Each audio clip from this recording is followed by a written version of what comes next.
Beredar di media sosial sebuah video yang memperlihatkan seorang asisten rumah tangga atau ART yang kedapatan menggunakan pakaian dan barang milik majikannya.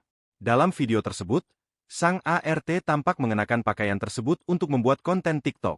Ternyata, tidak hanya baju saja ART itu juga mengenakan jam tangan hingga handphone milik majikan. Majikan yang terlihat marah saat mengetahui perbuatan ART-nya.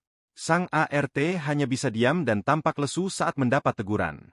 Dalam video lain, ART tersebut terlihat sedang berjoget dengan mengenakan pakaian milik majikan, bahkan sambil menghisap rokok elektrik.